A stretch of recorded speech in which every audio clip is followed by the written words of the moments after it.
What's up, guys? It's TechnoViking23 coming to you today with some Destiny, and today we are going to be doing another episode of Strikes 101, my little guide series for some of you newer players where I take you through each one of the strikes in Destiny, try to give you some helpful pointers and tips for when you guys are doing that in-game Vanguard strike playlist. Now today we're going to be doing the Devil's Lair, which is a strike on Earth, and I'm on Xbox One, so these are going to mostly be the strikes that are on Xbox, so you won't be able to see the Dust Palace, or the one that's on, I think there's another strike on Mars that I don't have either, but today we're going to be talking about the Devil's Lair, which everyone should have. This is a level 8 strike. Normally, you can also get this on all the different playlists, from, up to level 26, and sometimes it will be the Nightfall and the weekly strike like it is this week. So today we're just going to run, for simplicity's sake, we're just going to run the one right off the map there. Now this is especially handy when, like, sometimes you'll get those bounties to do a strike without dying, or specific strike boss ones like, kill Sepiks Prime or kill Valis Tarak. And a lot of the times it's easy just to go in and do the lower level one really quick. And the point of this guide is not really to just, do it on the easy mode and decimate everything. It's just to mainly point out to you guys the general strategies, because here's the deal: unless you're running the Nightfall strike or the weekly strike, there's really not going to be much difference in difficulty in these, because when you go and play these, even I'm a level 31 and I go down and play a level 8 strike, the enemies are going to scale, the damage scales, everything scales, so I can still die in 3 to 4 hits from a Fallen Wire Rifle, even though I'm playing against the level 8s. So for the purpose I'm doing this guide for, this kind of works, and these tips and strategies will hopefully help you guys when you're doing just the regular, Vanguard strike playlist. Hopefully we're going to start at the beginning here. Looks like we are. The 2 other guys here with me, so that's good. We'll start right at the beginning. Now for this strike, I would suggest bringing along a good shotgun and a sniper rifle. Depending on what you're comfortable with, you definitely will need a sniper rifle for the middle portion of this strike when you're dealing with the Devil Walker tank. It's kind of like the Mars strike, where you have to take out the tank at the end, or in the middle. Okay, so I am actually running my Defender Titan here with my helmet Saint 14, so I do have my bubble set up to blind enemies, which, God, all kinds of Sparrow crashes here. So that can actually make strikes a little bit easier, because you can blind enemies and take them out of the fight and really make it, pretty easy. That's something I would recommend you guys do if you have a Defender Titan with War to Dawn and Saint 14. Especially in like the Fogoth strike, and this one in particular too in certain parts. But if you set that bubble up right on some of the spawn doors for the enemies, the entire enemy spawn will come running out and they'll be instantly blinded, and that's can come in handy. So this first part is just a little hallway. You've got some Hive and you've got some Fallen in here that you'll have to deal with. Nothing too crazy, just kind of run through and take these guys out. And see the one guy up here, he's already run up all the way ahead. Now you are going to encounter some enemies with shields, mostly to be arc and solar, so having those kind of weapons for your secondary and heavy will come in handy. When you first come in this main room, there's going to be some Hive and some Fallen fighting it out. There are 2 Vandals up here that are snipers. You want to take these guys out real quick, because they can make your life miserable. And then the second enemy I'd prioritize is this Wizard over here. If I can shoot her, there we go. Take her out. Those are your main long-range threats, and will be the main long-range threats throughout this first part of the strike. Now when you clear out this rune, there's going to be you go up here to where that guy is. You'll deploy your ghost to hack the mesh generator, and then it basically turns into horde mode like the rest of the game. You're going to just defend, Dinklebot while he tries to open the door. Now this first part, you're going to have waves of enemies coming out of these doors back here. There's going to be a couple of Vandals that go right up here on top. Those are enemies you want to prioritize right away, because they have the wire rifle snipers. They can take you out really quick.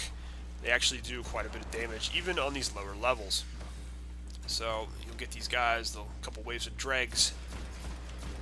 And there's 3 doors. There's one way in the back down there. There's one up here, and there's one right here. That's why I was saying, if you want to drop your Titan bubble on one of those doors, you can blind those enemies. I'll show you guys how that works here in just a minute as we get through this wave. As you kill off those initial enemies, you're going to get 2 waves of Shanks that'll spawn from either side of the map. Pretty easy to take them down, and then you'll see 1 of 3. The little alarm will go off. You're going to get another spawn right here. You come up to this door, you'll see the captain. I'm going to put up my bubble. And you can see these guys are all going to come out, and they're all going to be blinded. Now this obviously is not a strategy you might not be able to use all the time. But this is just one I'm showing you guys something neat that you can do here. And if you have your Titan set up to be a bubble generator or a orb generator, you can just melee all these guys. Get more orbs. This wave of stealth vandals is going to come out next. They can be pretty dangerous, but as you can see here, I've got my bubble up in place, and these guys are walking out and they're instantly blinded. So that works really well. Also, if you want to pair that up with a shotgun, you can just mow those guys down as they come out of the door. Shotguns are incredibly viable now in PvE, especially in strikes, because of the damage buff they do. Even majors, if you're doing like a level 26, you can usually take them out in 2 to 3 hits with a shotgun. So if you get a team here, you know, if you have your shotgun, I've got my icebreaker equipped, but normally you can also stand by these doors if you've got a shotgun and just kind of take these guys out. Now, wave 3 is going to have some hive here, and if you guys need a little spot to kind of chill, you can go right over here. This is a good place to be safe. A lot of people use this in the Nightfall and the Weekly Strike because the enemies will only usually come back to this box. They won't chase you all the way. The Thrall sometimes will be an exception to that. You'll get a wizard initially with the first wave and a bunch of fallen snipers, and then 2 more wizards are going to come out, and you want to take them out as fast as possible because they will make your life miserable, like they always do. So the wizards are down. You do have a stealth vandal sniper back here in the corner you want to pay attention to, and then there's also one who is right here on this post. These guys, a lot of times you'll miss them because they are, you know, the stealth vandals, but they can really cause some damage. And you'll get 2 more waves of shanks here that come out from either side. Take them down. Let's see there. Those guys go. My aim is terrible tonight. And you'll hear that noise. You got some more stealth vandals coming out here. This guy just Nova bombed them. I was going to use my bubble, but to blind them, but it's good. So take out this wave of stealth vandals, and then initially the boss. There's a boss here in this 3rd wave. He's going to come out. He's going to be a major captain. And you can see these guys all just walked right into my bubble there. So I'm going to mow them down with my icebreaker. Helm of Saint 14, incredibly useful exotic for Titans. And here's our boss right here. See, he just walked right into the bubble, so he's blind. Even works on majors. This comes in real handy for Fogoth, for that room with the wizards and the knights in it. Barrier is down. You can see we got through that pretty quickly. Now, even if you don't have, obviously, like the setup I'm using, you can still do very well in this part. It's not that difficult to get through this.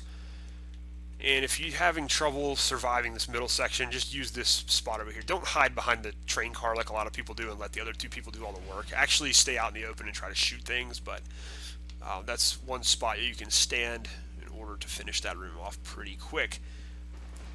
Now, as you're coming through here, there's just a small room here that is going to have some more Fallen in it. There's a captain and a couple of vandals. Nothing crazy, just, you know, take your time and clear this out. Some people will just run right through it. Easy to clear this room if you have a shotgun. And so now this next part is where I really suggest using a sniper rifle.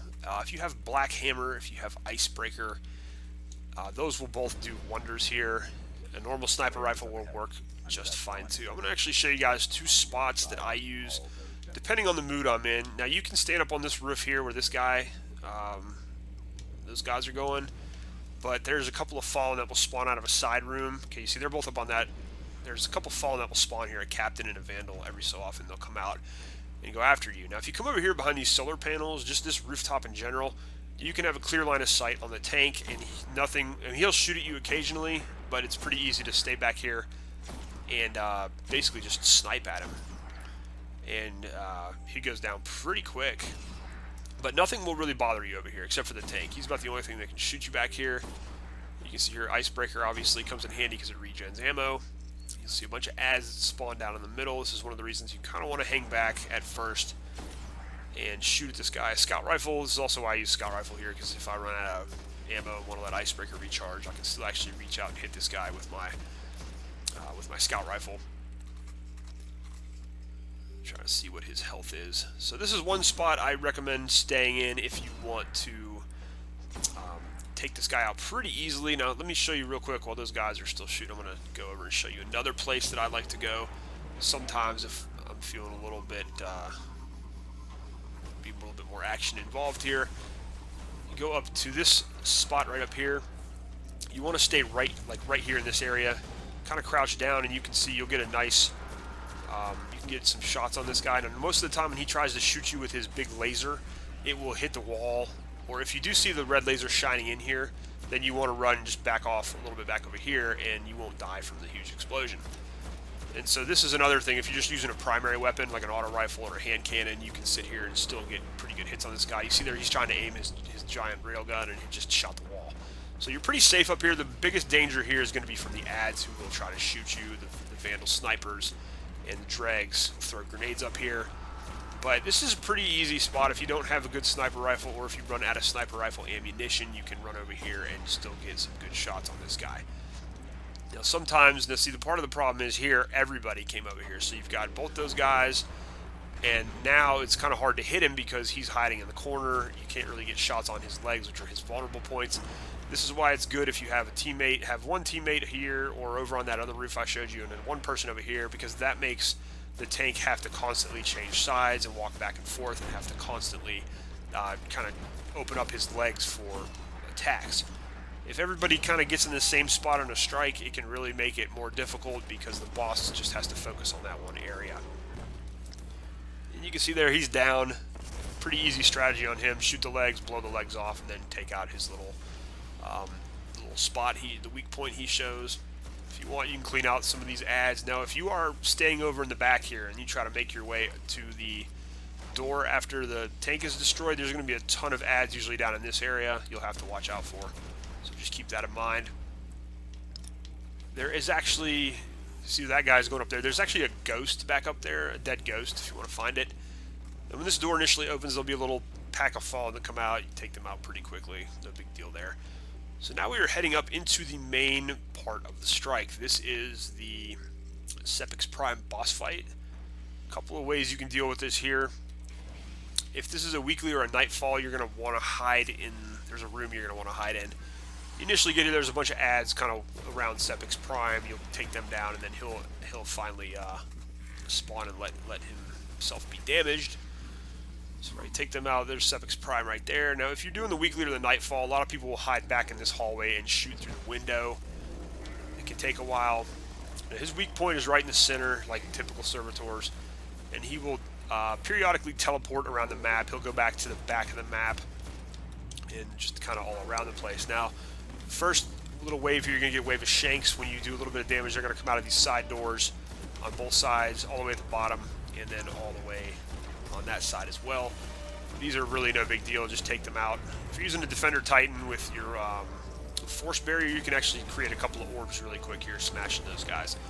You can see Sepiks is just kind of right here hanging out. Now on the easier levels, I don't mind hanging out up top here because, you know, a lot of the times I'll just put my bubble out, and, you know, I've got weapons of light on here that helps do a little bit more DPS. So you can see one guy, he's kind of over in the corner. Those guys are using that strategy to stay over there. Really not necessary on the easier strikes. You see Sepiks is going out there a little bit longer range. He does do void damage, so if you're doing a nightfall with void burn, he can kill you pretty fast.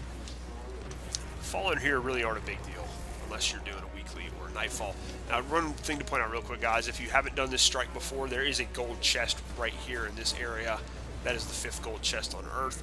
This is actually a pretty good safe spot down here in the bottom, too, if you want to hang out and shoot at Sepiks and snipe. You can take out enemies when they show up on the platform there, and then every so often a Fallen ship is going to show up. It has not come yet, I think because we're killing him too quickly here, but when it does show up, it's going to drop off a bunch of Fallen and just, you know, take out those mobs accordingly as you want. Sniper rifle comes in handy here too. I'm still waiting to see if that ship shows up. You can just kind of see he's dead already. There he goes. Like I said, normally a fallen skiff will come right in this area. It will drop off enemies down here. But most of the time, if you've got a pretty competent strike team, you're not going to even have to worry about that. Sepiks goes down really quick. He's got a big precision damage spot, and if you have Black Hammer, you can take him out really quick. But if you have a couple of guys who are, you know, just focus firing him, he goes down pretty easily. So there you have it, guys. That was pretty quick and dirty. Really no major problems there. Now, like I said, the weekly and the nightfalls will be quite a bit more difficult because you have a lot of majors.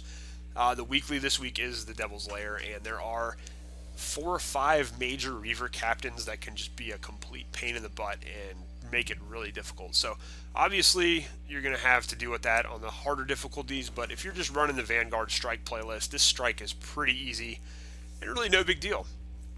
Anyways, guys, I hope you have enjoyed that quick little guide to the Devil's Lair strike on Destiny. Feel free to leave any comments below if you have your own strategies and tips you'd like to point out about it, or just let me know what you thought about the video. Anyways, guys, it's been TechnoViking23 coming to you guys today with some Destiny. Hope you guys have enjoyed the video, and I will see you again next time.